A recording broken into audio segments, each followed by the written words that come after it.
This. This is a remarkable place. A place steeped in history, where trails have been blazed, discoveries have been made, and lives have been changed forever. This is a place that holds questions and answers, problems and solutions.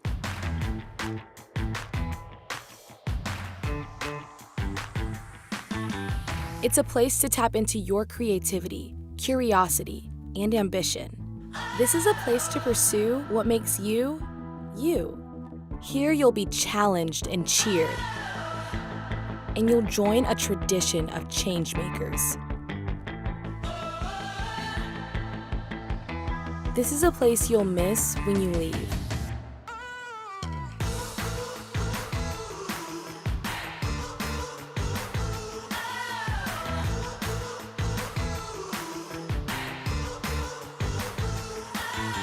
Look around and picture yourself here, at this unique time, in this remarkable place. You'll be amazed at what you find.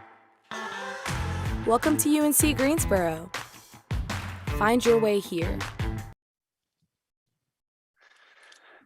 Good evening, everyone. My name is Sam Cady. I'm one of the regional admissions counselors here at UNCG, and I'll be hosting this live stream about our financial aid information session. I'm here with Deborah. Deborah, how about you introduce yourself? Hi, thanks, Sam.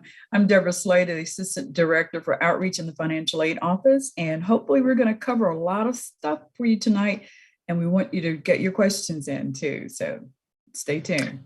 Yeah, and that's a great pitch, Deborah. So if you see at the bottom of the screen, you should be able to see a number for you to text any of your questions you might have for us. It's not rude to start texting right now. We'd love for you to start sending those questions to us. We'll do a quick presentation with Deborah leading this, and then we will hop into our Q&A, answer as many questions as we possibly can. We do at the latest have to wrap up by 7 o'clock. So please, if you've got questions, it's much better to send them in now. But Deborah, I will turn it over to you so that you can do your little presentation, and then we can hop into the Q&A. All righty. Well, let me grab my screen share here and get started. Okay. Can everyone see that? All righty. Excellent. So, as you probably can see by the title of the slides, higher education, understanding the costs and how to pay. So we're going to talk about some of those things this evening. As Sam said, we're going to go through these slides, hopefully answer some of the questions as we go through the presentation. But if we don't, please feel free to ask whatever questions you may have. So typically the first question that comes across anybody's mind, and my slides are not advancing. Okay, so let me regroup here. And look, it wouldn't be a Wednesday, right? It would not be a Wednesday, Sam. It really wouldn't be. If you didn't. So let's try that again. All righty. Sorry, folks. It's totally fine. Yeah. All right. Well, that's just not doing what I want it to do. Well, Sam? You want me to do a little stand-up bit? Yeah, you can do your, go ahead and do your comedy show. Yeah, exactly. Yeah, so I'm in Wake County. I'm at so-and-so bar on Thursday night. And I had a little issue with this, and maybe my computer, maybe.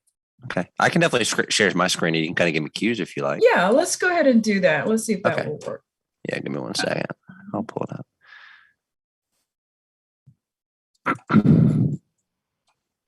All right. How's that looking? Oh, that's excellent. Yeah, that's excellent. Lovely. Yeah. So you can just go right on to the next screen, Sam. Thanks. As we indicated from the first slide, it's typically the question that's most on everybody's mind, how much does this stuff cost? What do we have to pay? So I wanted to just cover just a few basic components about applying for financial aid, figuring out what the costs are, also introduce you to a whole new language. Financial aid has some terms that might seem a little scary at first, but I want to assure you that it's not. One of the terms that you're going to encounter is the cost of attendance, and it is a financial aid term that we use to have you set up a budget or an estimate of all of the expenses that you might incur during the whole academic year. Now, again, this is not the amount that you have to pay directly to the school. It doesn't represent how much you have to pay for the entire school academic career, but it is an accounting or an estimate of just giving you an idea of what types of things you might have to pay for during the academic year. So Sam, if you want to move to the next slide, I want to just kind of cover the two different categories of costs, and those are direct and indirect costs. So the first category of direct costs are things that you definitely would pay directly to the university. And these are costs that cover the classes that you're taking. So that's what tuition covers. And then there are fees that will cover things like technology fee, athletic fee, maintenance and fees, and things that infrastructure fees, like the technology fees so that you can access the Wi-Fi. So all of those are included. And if your student's going to be living on campus, then you want to factor in the costs for a dorm room and for a meal plan. And that's what room and board is considered, dorm and a meal plan. Now, there are also some indirect costs, things that you don't get a bill for. And that includes books and supplies, transportation, not transportation in that you're getting charged for that, but you want to factor in the cost of going back and forth home during the semester, for breaks over the holidays. And also, if your students living off campus, there may be commuting costs, or if you stay at home, commuting back and forth to campus will cost. Personal and miscellaneous expenses, that could be anything from a new pair of galoshes to dry cleaning, to maybe picking up a computer periphery. Some of those types of things that you find that you need as a result of being in school, but you don't get a bill directly from the university, but you need those things. Now, I did mention the cost of commuting. So if you live off campus, let's say you're decided not to live on campus, you're not going to live at home with your parents, but maybe you decide you're going to get an apartment. Well, we include that off-campus room or housing and meal costs in the cost of attendance, because we definitely want you to have a safe place to live and food to eat. So we want you to make sure you're including that in your budget and how much it costs. So Sam, if you go to the next slide, we've kind of broken down, again, reiterate that books and supplies typically are paid out of pocket. You don't typically see that as a bill charge on your account. Now, we do have a program at UNCG called First Day, which allows students in certain classes to have access to their course materials on the first day of class. And those materials are billed to the student's account.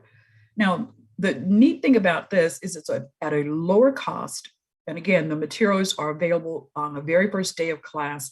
So for example, a student might have access to online access to resources, textbooks, or files that typically would have cost maybe $200 if they're paying for it out of pocket, or paying for it maybe at a different bookseller.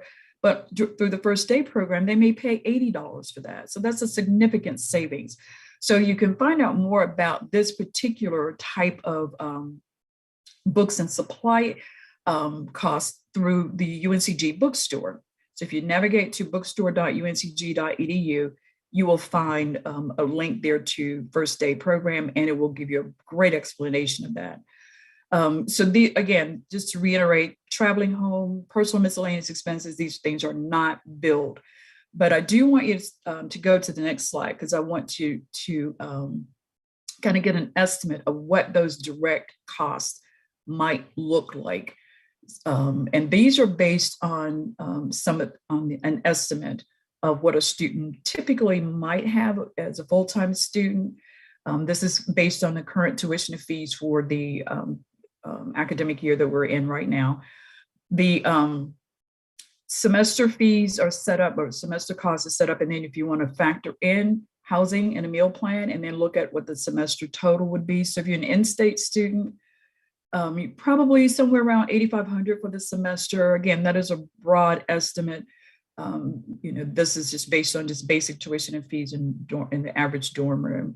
And then if you want to double that, that's what you would probably be looking at for the academic year. If you're an out-of-state student, the full cost of tuition is a little bit more. Our in-state students enjoy a tuition discount because of their residency status. But still, you can see that you have, if you're just living, just using tuition and fees and not living on campus, then you can see how much you would actually have to pay. We have a very good estimator, and I think I have a screenshot of that on the next slide. Yeah, it's a little blurry as you can't see it much, but I do encourage you to go to spartancentral.uncg.edu and navigate over to the Cashiers and Student Accounts Office page. It's the title under tuition, billing, and payments. And this estimator tool will allow you to kind of play around with some of these scenarios. So you can click on whether you're an undergraduate or graduate student and how many credit hours you're going to be taking, and it will give you an estimate. And you can plug in all kinds of different scenarios if you're going to be living on campus or off campus. And right now it's based on, as I said, our current set of tuition and fee costs and housing costs. And that will give you an idea of what you might expect to pay in any given semester. So I do encourage you to try to use that and just, again, plug in different numbers so you can create different scenarios so that you get a pretty good idea of how much you would have as a semester bill. So if you have any questions about that, go ahead and send the text in and we'll address that specifically at the end for you. But now I want to move over to how you can pay. Because I know, in addition to knowing how much, you need to know how are we going to meet that? And there are just a number of different opportunities. And so we put together this little rubric to kind of give you an idea of all of the different sources and all of the different resources that you can use to meet those costs. Grants and scholarships. And of course, those are free sources of aid. Those do not have to be repaid. Loans and work study, we consider those self-help aid loans because they have to be repaid. Work study, because again, students have to earn those funds in order to make use of them. And then you play a part in that through any family savings that you have, 529 plans or tuition prepay plans. So all of that comes together to build this picture of how to pay. So now let's take a look at some of the specifics of sources of these aid programs. So of course, the federal government is one of the largest provider of financial aid. Next comes state government, and not just the state of North Carolina, because I know we have students who are coming from other states. So we do encourage you to check with your state to see what types of resources are available for you to bring with you to UNCG. And then there's institutional funding that might be available through UNCG. So our admissions counselors are excellent advisors on how to make sure you're getting through that application process to make sure you're going to get full consideration for any of the first year merit-based scholarships. So make sure you're following their instructions. And from organizations that might be in your community, I do want you to source those out.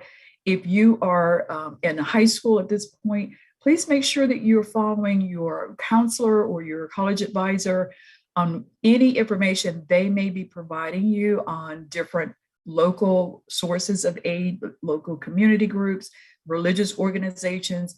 You may also check with your employer, if you're employed, or your parents' employer, if they're employed, clubs and organizations that are based on maybe hobbies or social or fraternal organizations. So make sure you're checking all of those. And I mentioned earlier about college savings plans.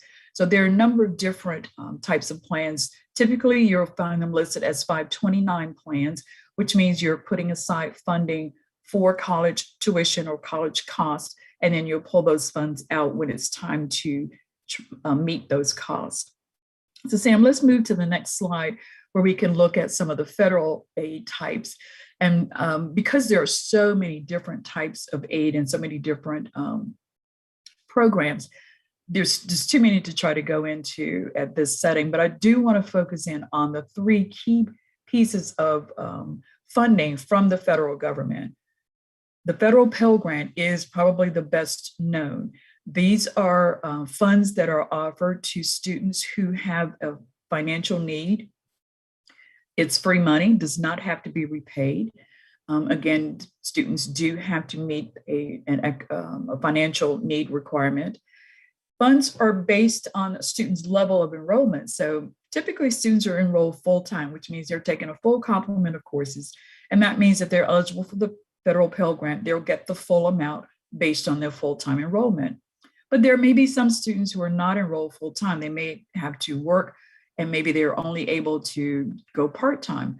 Well, don't despair. If you are eligible for the federal Pell Grant, you can also receive a prorated portion of that for the hours that you're registered in. So you still would be able to make use of that. So don't feel like, oh, I have to be full-time in order to get this. You're still able to get that without being full-time.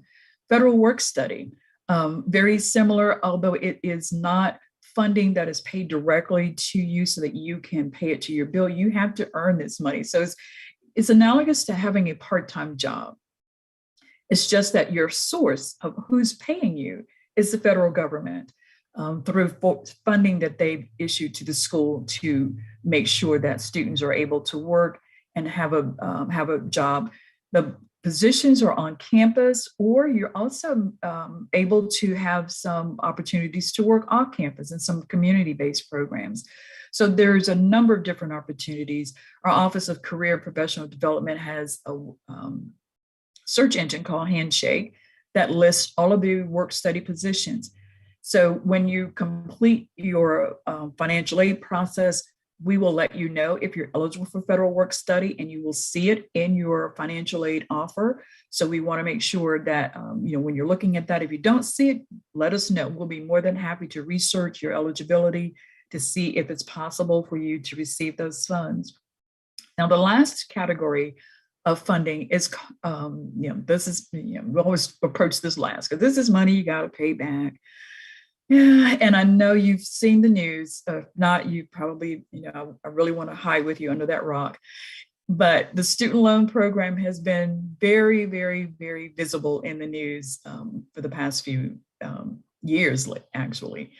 These are funds that have to be repaid. So if you see anything on your financial aid award that says federal direct loans or anything that says loan at all, then those are funds that must be repaid. Now, these are federal loans. These are ones that are used for your educational expenses issued through the federal government. For students, there are two types, the subsidized loan and the unsubsidized. And the difference has to do with how the interest is accrued on that, or how the interest is amassed. So for the subsidized loan, there is no interest to the student while in school and enrolled at least half time. So that's really cool because you actually have an interest-free loan during the time that you're enrolled. But you do have to meet a need requirement. So you have to meet an economic or a financial requirement for that. The unsubsidized loan, on the other hand, does not have any type of need requirement. You don't have to have any type of income minimum or maximum to get the unsubsidized loan. However, the difference is that interest starts accruing on that particular loan from the time it gets put on your student bill or delivered to you. So that is, if you have a choice of the two loans, we always encourage you. Well, first of all, we encourage you, if you don't need the loan, don't take it. Only borrow what you absolutely need to cover your expenses. But if you do need to borrow and you're offered both, start with a subsidized loan. And again, just take what you need. And you have that option. When you're offered a loan, that is telling you the maximum amount that you can borrow. You control that. You have the option of borrowing a lot less or not borrowing at all. So those two loans are for the student. Now, the last loan that you see listed is the PLUS loan, or the parent loan for undergraduate students. These are loans that are credit-based, and parents would have to apply for those. Now, you won't see that on the student award unless you had actually applied for it and been approved for that. So we don't automatically send that out. So you have to go through a process for that. Again, same thing, there's interest accrual on that. That loan is in the parent's name. And again, it's a loan, so it has to be repaid. In many cases, the parent can have the same type of deferment option, meaning you don't start repaying the loan until 6 months after the student graduates or is no longer enrolled at least half time. So that can be a little bit of a help if you don't have to start repaying it right away. And the same principle applies here. Only borrow what you need to cover the basic expenses. So Sam, let's take a look at some of the application procedures for all of these things. So first and foremost is the free application for federal student aid. This is the primary application for all of the programs that most schools offer, even down to the institutional funding that you may see on your award. We don't have, like several different scholarship applications that you have to, fill out 15 different applications for scholarships. You do your admissions application for our first year students, do the FAFSA, you have covered the bases. If you are a transfer student coming in, again, do the FAFSA, do your application. That's pretty much all you need to do. Now, after you have been here a semester, so for example, if you're starting in the fall semester and then when you come in spring semester, then you have an opportunity to apply for our continuing student scholarship. And that's a whole different system. And we'll talk about that. You can find that on our webpage. But I just wanted to assure you that initially you only do the FAFSA. And we do the FAFSA every year, but you only have to do that. You don't have to do like 20 different applications to apply for scholarships. So as you see, the FAFSA is available October 1st for the next academic year. So the FAFSA for the 2022-2023 academic year is open right now. Go do it. Our priority filing period is October 1st through January 15th. So what in the world does she mean by priority filing period? Well, it means that you're first in the door for the funds that you're eligible to receive before they're all gone. UNCG's funding or awarding policy is that if you're eligible and the funds are available, we give them to you. And we try to make sure that when your financial aid offer is made to you, we have considered all of the possible options. You're getting the full amount of all of the things that you're eligible for up front. So therefore, from the very beginning what your resources are. So we don't leave you hanging, and come back 3 months later and say, oh, by the way, you missed out on this. We don't do that. So you get a full package. But if you are in that first priority filing period group, then as funds are more available, of course, when we first start the awarding process, you're more likely to get more of those funds. So do it. Just do it. Don't be late. The state aid programs operate very similarly. Many of those programs require the FAFSA, and not just North Carolina, but also other states.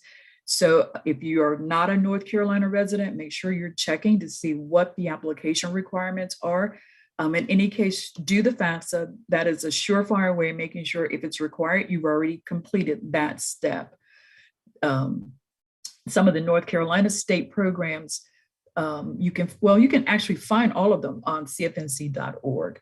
So if you're a North Carolina resident, I really want to point this out for you. The FAFSA is required for most of those programs, and you have to make sure you've completed that residency determination requirement on ncresidency.org. That is what's going to determine both whether you're eligible for in-state tuition and whether or not you're going to be considered for any of the state funding that's available. Because if you're not a North Carolina resident, then some of that state funding is not going to be available to you. So you make sure you do that. And if you have any questions, ncresidency.org has a great FAQ page. They can help you get through that process very quickly. I think that's all I had about state aid. There are also, we talked about some of those private organizations, community groups, and here's where private scholarships come into play.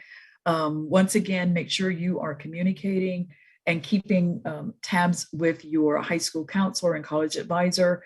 There are so many private scholarships, and don't, we say this all the time.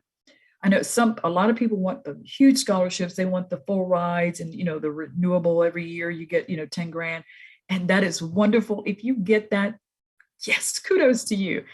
But in the reality, get the small ones too, okay? Because if you have two or three $500 or $1,000 scholarships, that's great because that's money you don't have to borrow.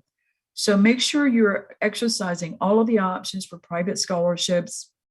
There are a number of different scholarship search engines that allow you to do, or databases that allow you to search for free. And here's where I do my spiel. Do not pay anyone to do scholarship searches for you. This is something you can do on your own. If you need a little help, you can navigate over to our site. In fact, you don't even have to. I've got a slide at the end that we'll leave up long enough for you to grab a screenshot that has a listing of some of the different scholarship places you can go. So yeah, do that. So I think, and we talked about the institutional aid again for UNCG purposes. As long as you've done your application and your FAFSA, you're pretty much done what you need to do. If you're returning student or transfer student, and you want to talk about some specifics, maybe departmental scholarships that you might want to investigate for going forward, then certainly give us a call or even reach out to the department. For new incoming students, I also want to mention the UNCG Guarantee Program. This is a program for high achieving students that also have maybe some financial concerns, and maybe they don't have, they have to meet the financial needs, so they have to do the FAFSA, but they also enjoy some academic support, some social support that really help them to navigate through what could be some barriers to completing their education. So I don't have all the answers, but I do want you to go to guarantee.uncg.edu and check out their program. If you don't meet the requirements for it, that's fine. If you know someone that does, please refer them to this program, because it really is a wonderful way for students to get some additional academic assistance and also possibly minimize their loan debt. So there is some financial support along with that. So we definitely want you to check that out. So I think we're getting to the point where I have some resource slides and some resource information. So definitely go to spartancentral.uncg.edu. This is where you're going to find all things financial aid, all things about billing and payment plans, all things about registering for classes, and just a number of different areas of information that's strategically important for you. So if you're in the business of being a student, we're in the business of giving you the information on doing that successfully. I mentioned the UNCG Guarantee. CFNC.org is a great resource for state aid programs. They also have a lot of FAFSA help as well. If you are not quite ready to start school, so if you're maybe a sophomore in high school or junior in high school, and you just want to get some, a heads up on how to navigate this financial aid process, first of all, yay you, Sam, get their name so we can make sure we're following up with them. But you also want to make sure you're getting comfortable with some of the financial aid application and some of the process of that. So go to studentaid.gov/aid estimator. This is a way for you to play around with some of the FAFSA questions and get an idea of what it feels like to complete the FAFSA. And you can kind of get a sense of what your eligibility might be for some of the federal programs. Now, of course, it's based on information that you plug in right now. It won't tell you what you're going to be able to get when you actually come to school, because the information will be different, but it will get you familiar with that process. because I know you've heard that the FAFSA is horrible and, it's just, it has like 6 heads and it's just really, it's tough. It's not, but this will give you an opportunity to kind of get in there and get comfortable with that information. Studentaid.gov, all federal aid. I mean, there is just so much information there.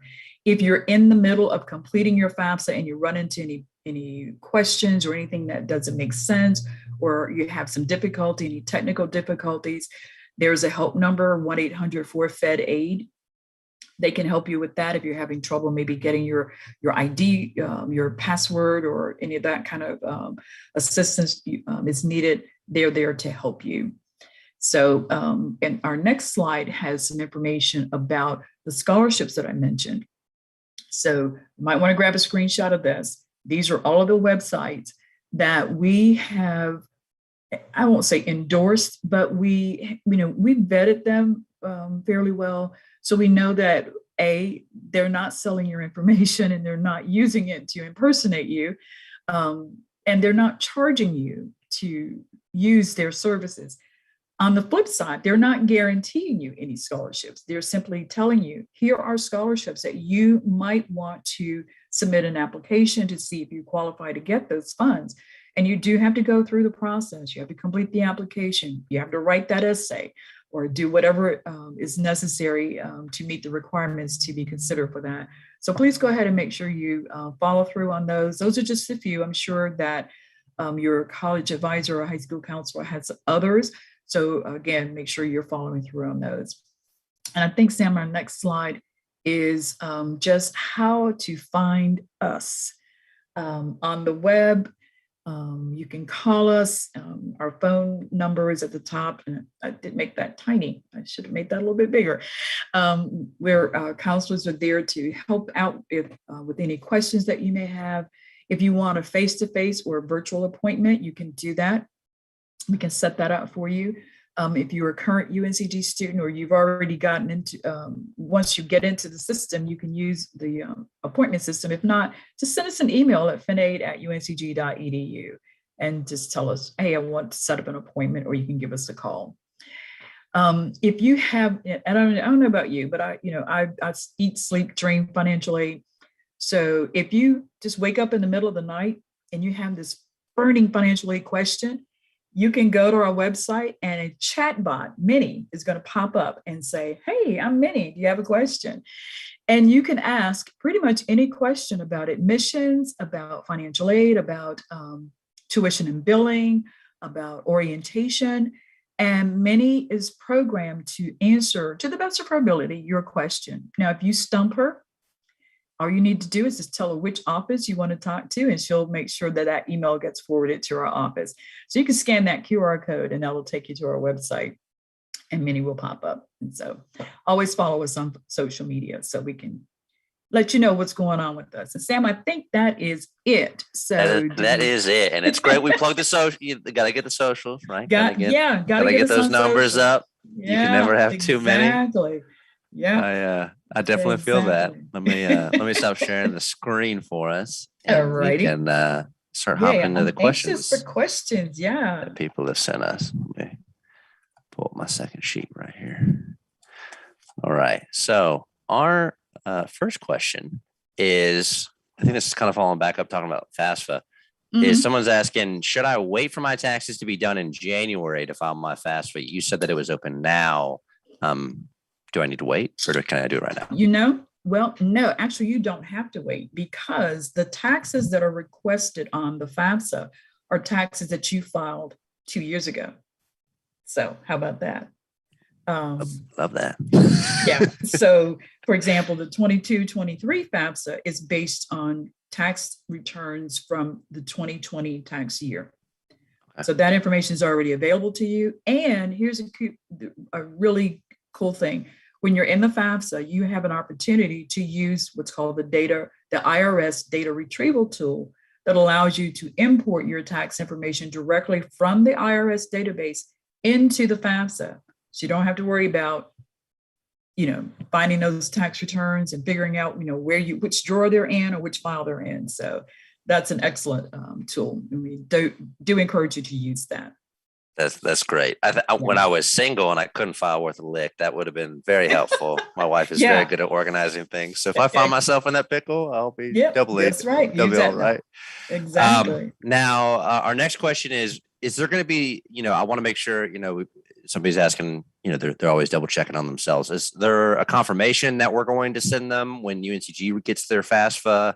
Or do I have to send it to UNCG, or do I just do the FAFSA and it gets sent to us? I guess it's two questions. Right. Well, and it gives, and actually it gives me kind of an opportunity to kind of take you through the steps and the timeline, the process and the sequence of what happens. So when you complete the FAFSA, you can list up to 10 schools. I don't know why you want to list anybody other than UNCG, but whatever. But yeah, you can list up to 10 different schools on that FAFSA, and each school will get a copy of your data so that they can make a determination of your aid eligibility. Once you submit your FAFSA, you're going to get a confirmation from FAFSA. You're going to get one immediately. It says, congratulations, Sam, you can successfully submitted your FAFSA. You also will get an email notification with a copy of your student aid report, which is a summary of the information you submitted. And as I said, the schools are also going to get that information. Now, because of we live in a time warp when it comes to financial aid. So yes, the FAFSA is open now. People have been completing it since October. We have no idea who you are right now. But seriously, it takes us a while before we can actually start reviewing those records. We have to, kind of set up our system to start receiving the records from the next academic year. And that process usually doesn't happen until late October, early November. So we're actually in the midst of that right now. So possibly in the next couple of weeks, students should maybe start to get notifications from us that said, hey, we got your FAFSA. And we may ask for additional information, or we may just say, we've gotten your FAFSA, here's your UNCG credentials, so that, an ID that you can use to access some of the portals that are available to you to check your status and to check on your on what's going on. But yeah, you will get some type of notification. Now, you won't get an award immediately. That won't happen until early spring. Possibly late February, early March is when we'll start sending out the notices of, here are your financial aid offers. Here's what you have available. Again, a number of reasons for that. Because of timing, we have to make sure that their budgets are set, that there's money available from all of the different sources that we pull from. And that does take a little bit of time. But you can expect to start receiving some of that information on the any requirements or anything you need to complete your file. Usually late November, early December, we start that process, and then late spring, early spring, the awards go out. Okay. Well, he had a bunch of information. We love that. Yeah. Oh, here's a question. So I've got a student. They said that I was admitted for fall 21. But I chose not to enroll. I've actually applied for spring 22. Oh. I filled out the FAFSA already last October, like you told me to. Do I need to do anything different? Do I need to let y'all know? Is there anything I have to do on my end? Well, good that you filed the FAFSA. So that's great. You don't have to do anything else on that score. And we actually, if you've been admitted for spring semester, we're actually starting that process of looking at students who are going to be entering in the spring and looking at how much financial aid we have available to offer them for spring semester. So we're actually getting ready to start that process right now.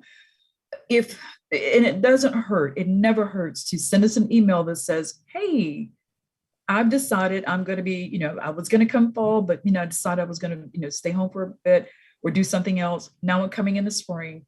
And that just prompts us to make sure that everything is on track for you, that we're not we haven't missed anything, and just to give you an idea of where you are in the process. So it doesn't hurt to shoot us an email just to say, hey, I'm coming back in the spring, what's going on? And also I would suggest, I don't know, Sam, how from the admissions standpoint, if they would need to reach out to your office just to verify that they are ready for spring admission. Yeah, that's something that they can definitely do. And I know that we send them an admitted checklist so they can kind of see where they are in this whole process. But like you said, it never hurts to give us a call, shoot us a text, whatever's going to give you more confidence that you've done everything right and sleep a little better Exactly. at night. That's kind of what we're here for. So yeah, that's great. Yep. Sounds good. We got one more question. It seems like this student is a little bit of an overachiever. Hmm. It says the student is planning to take courses at two different schools because they're trying to Ooh. graduate as fast as possible. Wow. Can they choose aid at both schools? Can they only choose it at one? Do you have any advice on that? Well, unfortunately, you can have one homeschool and you can be visiting at another school, but you can only get aid at one school. So Okay. you've got to choose wisely. But you can, I mean, there's no rule that says you can't take courses at two different schools, but the rules about receiving financial aid are pretty clear. You can only receive aid at your home school. And then you would be responsible for any charges at the other school, at your visiting school, to take care of whatever courses and whatever registrations or bills you had there. Yeah, that's a tricky one. And we do understand, that wanting to, forge ahead and, like you said, just get that done. But yeah, and there are some, there may be, and I don't want to get too far into the weeds on this, depending on the school that you're attending. We do have a Greater Greensboro Consortium. So there may be, if you're in one of those consortium schools, and the University Registrar's Office can give you a little bit more information about how that works. There may be an opportunity for you to take classes at a consortium school and have that covered under your homeschool coverage. I would, like I said, that's a little far out there. So if you want to explore that with the University Registrar's Office, that information is on Spartan Central. So if you go to Spartan Central and click on the registration information, at the very least, you can get the contact information for the Registrar's Office. Okay, great. Awesome. Well, I think that wraps up our questions. So I'm gonna do a recap, right, for the people that are tuning back in because they hear it's about to end. Key things: FAFSA is live. Fill it out. It's there. Yep. Right. Fill it out. Do it now. If you have questions about merit scholarships from UNC Greensboro, you would call me, the admissions office. If you're calling about the FAFSA or something like that, something other, then you would like to call the lovely office of the financial aid office. Tell us. Spartan Central is the go-to location when it comes to anything finances, and when you're trying to figure things out. Take advantage of that bill estimator and just see all the great information it has on there for maybe finding private loans. And then remember the private scholarships. Private scholarships, sorry. And then don't take out money unless you need to, right? I feel like that kind of wraps up our talk though. But I just want to thank everybody thank you so much for coming out. Maybe if you're tuning in afterwards and you're rewatching us, thank you so much for watching us. I hope you enjoyed me and Deborah's presentation. Like we said, we're an open book. Whatever we can do to make you feel more confident about what you're doing, we're kind of here to make that easier for you. So from UNCG, I hope you guys have a lovely rest of your Wednesday evening, and we will catch you all around. Bye. Bye.